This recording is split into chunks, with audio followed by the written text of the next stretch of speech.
There is something about being young and apprehending the incredible magnitude, the power of nature.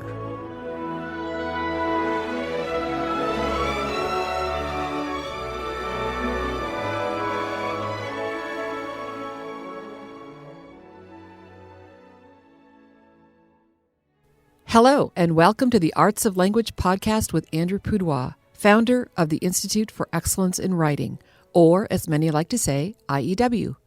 My name is Julie Walker, and I'm honored to serve Andrew and IEW as the Chief Marketing Officer. Our goal is to equip teachers and teaching parents with methods and materials which will aid them in training their students to become confident and competent communicators and thinkers.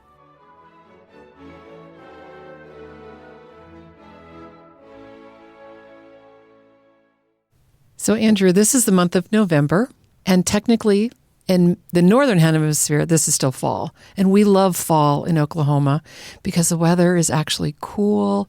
It's delightful to be outside. And most of the irritating insects are no longer around. It's true. It's true. And we just had an event here at IEW where we were outside for the whole day, and it was glorious. And I thought, we should do this more often. But then I realized why. It's because it was in the fall, and that's when you want to be outside here in Oklahoma. But today's talk is on nature deficit disorder. And I'm wondering if this talk originated in a state like Oklahoma, where it's really hard to get outside most of the year. Well, this talk originated when I stole the title of the talk from the book by that same name. But, I have no qualms of stealing stuff as long as give credit where credit is due. And so the author, Richard Louv, L-O-U-V, no E, L-O-U-V, wrote this marvelous book I came across, probably pushing 10 years ago now. And it just struck me very powerfully. I have told people in various times that I did not grow up in a Christian home. And as a teenager with curiosity in a car and a lot of freedom, too much freedom, I found myself in bookstores looking in the Eastern religions, New Age sections. And I got very, very much into kind of the New Age stuff as a young adult, and never really escaped that until my mid-30s. And so I kind of hit a point. It was right around my 50th birthday. First grandchild was born. You get kind of philosophical. You figure my life is half over or more. And I just became overwhelmed with this sense of gratitude for everything. And one of the things I was so grateful for was my faith. And I kind of looked back into my youth and thought, well, what were the things that cultivated the soil of my soul that allowed for the seeds of the gospel to take root and flourish, so to speak? And I identified two things about my childhood that I thought were extraordinarily positive in terms of their influence on my spiritual aptitude, if you will. One of them being fairy tales, read a lot of fairy tales, and the other one spending a tremendous amount of time in nature. And so I ended up creating a talk on each of those because I was so fascinated. And of course, we've talked about fairy tales before, and I'm sure we will again. Sure, no doubt. But this idea of time in nature and the extraordinary importance of that, and the circumstances of our more modern world that make it less likely, if not more impossible, for most children to have as much time in nature as I was blessed with. Sure. So I thought this could be inspiring, for younger homeschool moms that are dealing with the impediments, if you will, to having more time out of doors. And, I think other people have been thinking those thoughts as well. And there are a few blogger mommies or podcasters that build on this theme. But for me, it was kind of a personal revelation, reading Louv's book and then intersecting some of those ideas with my life. So you said that you were in nature. How did this come about? Well, one thing is our family religion. We were culturally Christian with Easter eggs and Christmas presents. But, I think I only went into a Christian church maybe 2 or 3 times a year for my years up to the age of maybe 13, 14. Our family religion was sailing. Oh. Right? My father, and he was an engineer, and he worked to live, and he lived to sail. So whenever the weather was good, which was almost always in Southern California, we'd be, out on our boat on the weekends. That was a normal thing, either going down and sailing and coming home and then going down Sunday and sailing or puttering around or hanging out at the yacht club or whatever. Or we would take trips over to Catalina Island. So a lot of my experience of being out in nature was connected with the water, the ocean, the island, hiking, big rocks, climbing. And then even when I was home, I had access to space outside. And there was a school that I went to in elementary school, but it became an open space. And I remember, I would climb up on the roof of the school and just sit there. And I'd climb trees. And then there was a canyon, and I would explore the canyon. And I'd get home from school, which was when life started. And then, I'd be on my bike exploring. And, in retrospect, I think, wow, my mother had really a lot of trust and faith to let me basically go out and be completely unsupervised to a degree that she would not even know where I was for several hours. And of course, she could call you on your cell phone whenever she wanted to get Right. it. I mean, there was zero communication. If there had been a disaster, I would have been completely at the mercy of other people. And I just thought, what a different childhood. Even, and I would say my wife and I tried to be very liberal in the sense of letting the kids go places and do stuff. Right. But there was never a time when a 12-year-old child was somewhere for 2 or 3 or 4 hours and we didn't know where that was. Right. That just never happened. And I thought, so our children were much more supervised and controlled and micromanaged than I was as a kid. Yes. And I would guess that'd be true for almost everyone in our generation. Sure. And I suspect I was more supervised than probably my parents were. Oh, interesting. As a kid, or at least my father. And now I look at this generation and I see young people that are even willing to consider putting, some kind of tag on their kids or in their kids so they can track them 24/7. And Louvre talks about this in his book, the various reasons that people don't spend more time outside. And then he talks about remedies and benefits. Right. So one of the reasons today's parents, and honestly it was us, we didn't get out as often as what you and I did growing up was because parents are too busy to supervise their children, and that is culturally necessary today. I mean, I can't imagine my 5-year-old granddaughter walking down to the park and just playing there, but that's exactly what I did with my brothers and sisters at 5 years old. Yes. Louvre talks about the fear of strangers and dangers as really being something we have manufactured, and it's not real. So if we statistically, and he did this in his book, compare crimes against children, it hasn't significantly increased in this, at least when he wrote the book 10 years ago, compared with 20, 30, 40 years before. What has increased is the reporting of that. Sure. So most parents are hearing of a horror story that happened in some different state, in some different circumstance, far away, 1 out of a million.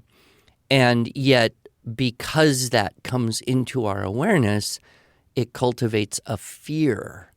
And so our reaction to fear is to ramp up the protectiveness and the concern and the monitoring, if you will. And so, I think that's something that would warrant further investigation by some social scientist somewhere. Right. But that was his claim in the book. And I thought that sounds very reasonable. But at the same time, we are in no way advocating, hey, son, let my 5-year-old granddaughter walk to the park like I did. Oh, my word, no.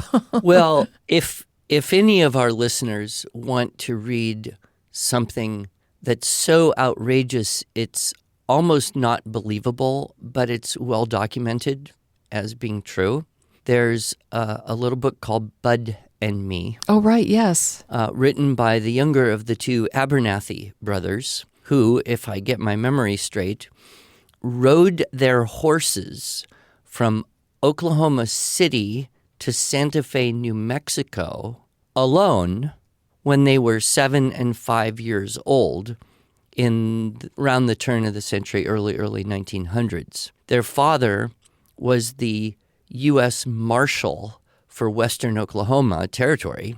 And this book it's mind-blowing. It's the autobiography, and you think, well, how could a 5-year-old even remember all that stuff? Which, there may be some parts amplified by imagination, but the historical record exists outside of that in news. And so the first year they rode from Oklahoma City to Santa Fe, their father took the train, met them there, so they had dinner with the governor of New Mexico. But that's got to take days on horseback. Oh, yeah. And then the next year, they decided that they wanted to ride their horses from Oklahoma to New York so they could meet Theodore Roosevelt. And their father took the train out and met them there. Then they bought cars, and they bought 2 cars, and they drove back. Now, these kids are like 8 and 6 years old. Obviously, the laws regarding driving cars were not firmly in place at that time. Yes. And I guess, if I remember, their dad's car broke down. Their car didn't, so they kept going, and then he had to get his car fixed and all that. And then the third year, some magazine offered them a huge amount of money if they could ride their horses from the Atlantic Ocean to the Pacific Ocean in a certain amount of time. So they did this. And by this time, there was press, there was popular. They'd come into a town. The whole town would come out and meet them. Well, and by virtue of the fact that they got all this publicity, this was still remarkable. Oh, it's beyond remarkable. It's unbelievable. But it's in this book, and you can get it. It's called Bud and Me, the Abernathy brothers. And if you don't want to read the book, just read the Wikipedia article on the Abernathy brothers. Yeah. And well, that reminds me of the book Little Britches, a great read aloud that I loved reading to my boys, and that whole series, because that young boy really just took on family responsibilities way beyond his years. And I just thought what a great role model that was. Well, and we are very encouraged to see and hear stories of children who not only have opportunity and support, but rise to the occasion of essentially leadership. Yes, exactly. At a young age. I don't know that either of the Abernathy brothers grew up to do anything particularly notable or interesting, but their contribution to the lore of what children are capable of certainly is mind-blowing. And I won't spend time on all the incredible, unbelievable stories in their life there, but it's worth it. So, Andrew, I know that you grew up on a sailboat. And I know you know, but perhaps our listeners don't know. But I, too, grew up sailing. But my sailing began in Minneapolis. I raced a sailboat with my sister on a lake in Minneapolis. Yeah. And so there we are, nature. But it was just my sister and I racing this sailboat. And there was a lot of uncertainties because of the wind. And, yes, we flipped our boat on occasion. And I was 9 years old racing this sailboat. I wasn't that good, but I was still, my dad trusted us enough to be able to bring the boat and ourselves. Well, and the lakes there are big and cold. Yes. But there is something about being young and apprehending the incredible magnitude, the power of nature. Yes. And when it's just you in a little boat and there's these big waves and lots of wind and you have to somehow get yourself to safety, get home, and it taxes you. It uses every erg of your knowledge, your physical strength, your capacity, and there's no option. You can't really just say, hey, I'm feeling uncomfortable right now. Send a helicopter to, pick me. No, it's like you got to do whatever you got to do to stay alive. And, for most of human history, that's a reality that children have often faced, is you have to rise to the occasion to stay alive. And I think overcoming that type of, gut level fear, if you will, is just so valuable at a young age. You climb a mountain, you don't know that you could. That's an asset in your spirit for your whole life. In some cases, a child might specifically say, God helped me through this. Right. But even if there isn't that conscious idea, there's that realization that there was someone looking out for you. There was a supernatural assistance. And of course, I think the funny thing is, I think almost every human being, religious or not, has had moments where we've said, okay, God, if you just save me now, I swear I'll be good forever. That kind of desperate desire for salvation. And, there's so many opportunities in nature. I also went to summer camps. Did you go to summer camps? Yes, I did. And I didn't do this well with my children. We tried a few times, but for me, it was like this incredible ritual of growing up. And I think I started flying alone on an airplane when I was 8 or 9 to go to Colorado to go to this 3-week summer camp. Oh, wow. I did this every year until I was old enough to be an assistant counselor. And man, if it was cold, it was really cold. Well, you live with it. If it was hot, it was really hot. Well, you live with it. Well, we're going to go climb this 13,500-foot mountain. There's no opting out. And I remember one time in particular, we were on it was a 5-day backpack trip in the Sangre de Cristo mountain range. It was just magnificent. But it's just a bunch of people, mostly kids, and whatever you could carry on your back, and that was your survival. And it was going to be a horrible, terrible storm. And the leader of the camp, who I remember very well, one of the few people from my childhood I have a crystal clear memory of, he said, we're going to get home tonight. Instead of staying where we are because this horrible storm is going to come, we're going to go home tonight. It was 10 miles. Oh, wow. And we left in the afternoon. Oh, wow. And I thought I was going to die. I honestly thought that I would collapse on the trail.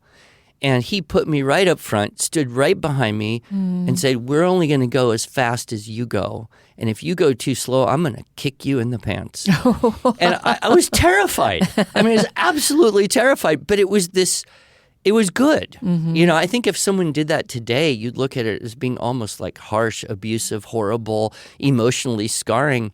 But I tell you, we got home at midnight, and I felt on top of the world. Like I had done an impossible thing. Right. Yep. So part of it is that kind of stress, good stress, stress that makes you stronger. If you don't tear muscle fibers, you're not going to get stronger. If you don't tear the limits of what you believe you're capable of, you don't get stronger. And I think that's, more true as when you're a child. Right. And I wonder how often parents, and I include myself in this, allow our children to experience the edges of their success so that they do fail. Like, we want our children to be successful, but they don't know what success is unless they've actually experienced failure, right? Yeah. We're not getting very far into the conference talk content. So I would just at this point say, if this subject interests listeners, go try to listen to the whole conference talk. Sure. We have somewhere on the website, I'm sure. Because, I unpack Louv's argument a little more fully without so much of my personal opinion stuck in there. But I do think it's difficult but important for parents today to really work hard on this spending time outside. In addition to the fear of strangers and dangers, as Louv says, the other big impediment that we have is an addiction to comfort. Oh, yes. And, he talked to a lot of children, and he talked to a lot of families and teachers, and he found that, children today are much more likely to choose to want to remain inside because that's where the screens and plugs are. And one little boy said specifically, that's where the plugs are, as a reason to want to be inside.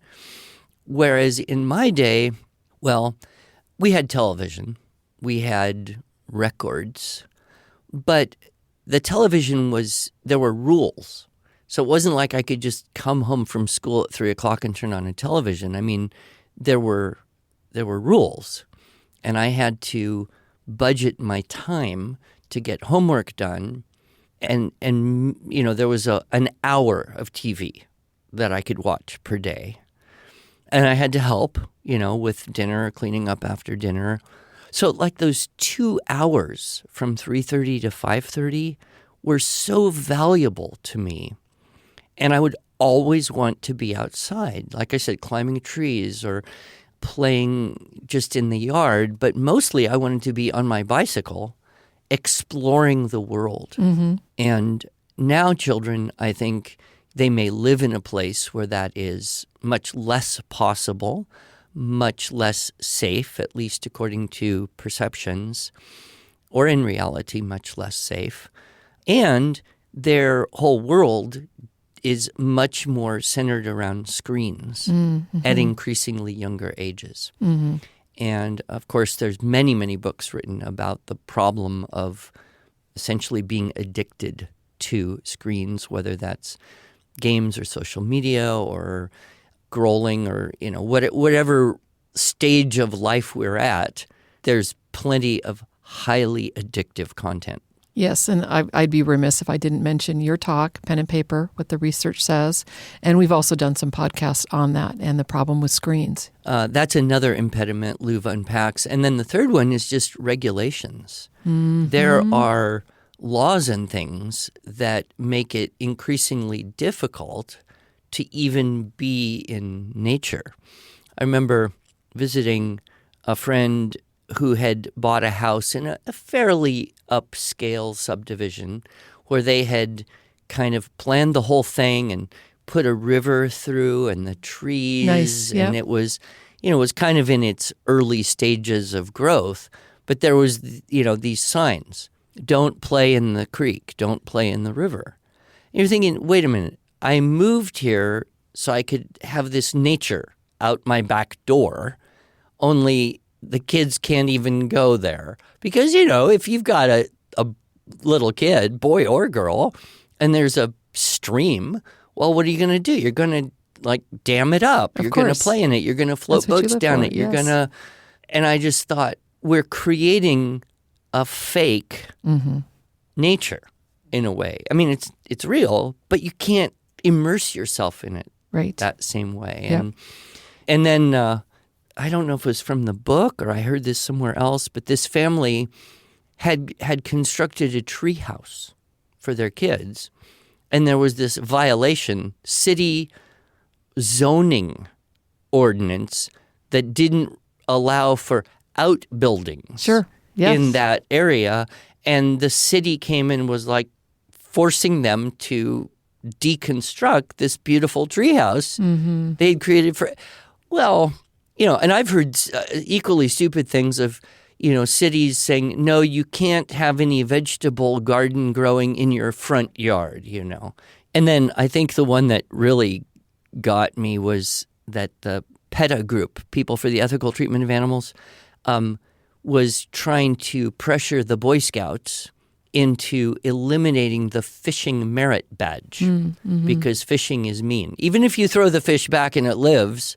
well, it was hurt by being caught in the first place, so we should never do that. And it's just, it's just completely kind of eliminating all of the things, either ideologically or physically or legally or social pressure of just humans being a part of nature rather than we being disconnected from it in this way. So that's kind of what his book talks about. And then in the end, he unpacks what are the solutions. Exactly. We've got 3 minutes, Andrew. What are the solutions? The short version is don't feel as though you have to undertake something big, right? Because it's psychologically for the modern family, a 4-day camping trip is just overwhelmingly complex to arrange, and you have all of these expensive things you have to acquire and figuring out where to go and then worrying about, okay, you may never do it. Right. I mean, you might, and that would be great, but it could be overwhelming. So, and particularly for those of us who are homeschooling, we have flex time, and we don't have to, hide in our house from 9 to 3, 5 days a week, pretending that our kids have to be in school. So why not just say, okay, no, we're just going to take the day off? Field trip. Right, exactly. A field trip used to be like, go to the field, I guess. I mean, I always remember it as, going to some cheese factory to view cheese making or a museum or something. But, maybe we get back to the idea of, hey, let's just grab a good book and some lunch and leave the home. It's a beautiful day. We don't have any reason not to. And if we can't find true wilderness, well, let's just go to a park and get on the edge of nature and run around. And, he does talk a little bit about the correlation between a lack of time in nature and physical health. Oh, sure. Particularly with childhood obesity. And then there's other things we wouldn't even think about, like visual or sensory development. When you're inside, what you're seeing, what you're hearing, what you're feeling on your skin is much, much narrower in its variety than what you would if you were walking through a forest or sitting on the beach. And so that kind of sensory enrichment, that a lot of children just don't have the same degree. So, I think his book is worth reading if you have time. I know that after he published that book, he started a foundation. I don't remember the exact website, but you could find it very easily. Link in the show notes. Richard Louv, Louv, and Nature Deficit Disorder. And he started a foundation to promote this. Yes. We, of course, have a friend in the homeschool world, Ginny Urich, who has kind of started a significant effort here called 1,000 Hours Outside. I love that. And she's kind of, building on all these themes in a wonderful way. I've met her personally on a few occasions, and she's one of those super, super joyful, bubbly, enthusiastic women. And, I think she understood this as her kids were young and starting to grow up and realized how many other families just didn't see it. So she's using her 1,000 Hours Outside to kind of give people goals and methods for really expanding that. So we can recommend her resources wholeheartedly. Do you know, most recently, our family vacationed in Yosemite. And beautiful place. Yes, love Yosemite. And my grandson turned 2. And one of the things that my son and his wife got each of the kids while we were there in Yosemite is one of those national park passports. And so their goal now is to spend the next dozen or so years getting stamps in their national park passports. And I just think that's such an awesome, cool goal. My problem is I keep going to the same national parks over and over again. Yosemite, Grand Canyon, Yosemite, Grand Canyon. As the kids get older Yes. and go a little bit farther from home, you will accompany them. And who knows, maybe you'll find yourself at the Great Sand Dunes in Colorado or Mount Rushmore or... Right? Well, probably not the Sahara Desert, but there's a few deserts you can go to. Yes. So, and then they've got to come to Oklahoma. And they do, on occasion. Because we've got all these lakes and rivers, and get a boat, jump off the boat, into the lake. Into the lake, yep. And a 3-foot fish swims right by you. It's kind of creepy. Very fun. Well, I love thinking about getting outdoors. It makes me want to go outside right now because it is a beautiful fall day. It is a beautiful fall day. Thank you, Andrew.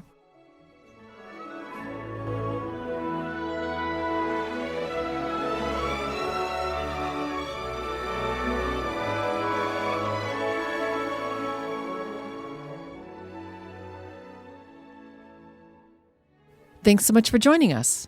If you enjoyed this episode and want to hear more, please subscribe to our podcast in iTunes, Google Podcasts, Stitcher, or Spotify, or just visit us each week at iew.com/podcasts. Here you can also find show notes and relevant links from today's broadcast. One last thing, would you mind going to iTunes to rate and review our podcast? This really helps other smart, caring listeners like you find us. Thanks so much.